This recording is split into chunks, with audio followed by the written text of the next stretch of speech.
ఈరోజు రాష్ట్రంలో 14 లక్షల మంది విద్యార్థులకు సంబంధించిన ఫీజు రింబర్స్మెంట్ వెంటనే విడుదల చేయాలి.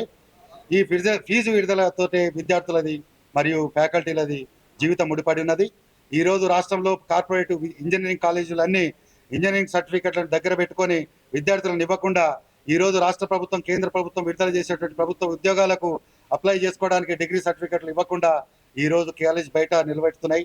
బలవంతంగా ఫీజు వసూలు చేసి రాష్ట్ర ప్రభుత్వం, హైకోర్టే మాకు డైరెక్షన్ ఇచ్చిందని చెప్పేసి ఈరోజు ఫీజు రియంబర్స్మెంట్ మీద ప్రభుత్వం ఇప్పటి వరకు అసలు పెదవి విరవలేదు.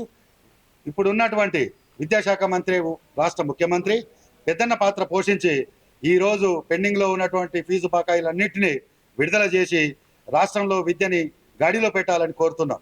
ఈరోజు ఎస్సీ, ఎస్టీ, బీసీ విద్యార్థుల కోసం జరిగిన ఈ ఫీజు దీక్ష, ఈ ఫీజు పోరాటం అనేది దీని వెనకాల ఒకటే ఒక ఉద్దేశం, విద్యార్థులకు సంక్షేమం కోసమే జరుగుతుంది.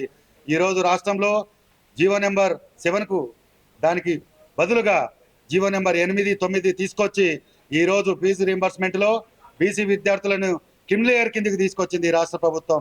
క్రిమిలేయర్ అనే విధానం కేంద్ర ప్రభుత్వం, రాష్ట్ర ప్రభుత్వాలు రిజర్వేషన్లో మాత్రమే పెట్టమని చెప్పేసి డైరెక్షన్ ఇచ్చిందే తప్ప ఫీజు రీంబర్స్మెంట్లో విద్యార్థులని ఇన్వాల్వ్మెంట్ చేయమని చెప్పేసి ఏ జీవో కూడా లేదు. ఇది దీనికి చరిత్ర పరంగా కూడా ఆధారాలు ఉన్నాయి. మేము ఈ చర్చకు సిద్ధమే. ఎస్సీ, ఎస్టీ, బీసీ విద్యార్థి సంఘాలు రేపు మార్గదర్శకం తీసుకొని అన్ని విద్యార్థి సంఘాలతోటి, అన్ని కాలేజీల విద్యార్థులతోటి రోడ్డు మీదకి తొందరలోనే రాబోతాం. ఈ సమస్య చాలా పెద్దది. సంవత్సరాలకెళ్ళి ఫీజు రియంబర్స్మెంట్ లేదు. కాలేజ్ మేనేజ్మెంట్ అవస్థపాలవుతుంది, విద్యార్థులు అవస్థపాలవుతున్నారు. చదువుకు దూరం చేయాలనే కుట్ర బీసీలకు ఫీజు రియంబర్స్మెంట్ లేకుండా చేస్తున్నది.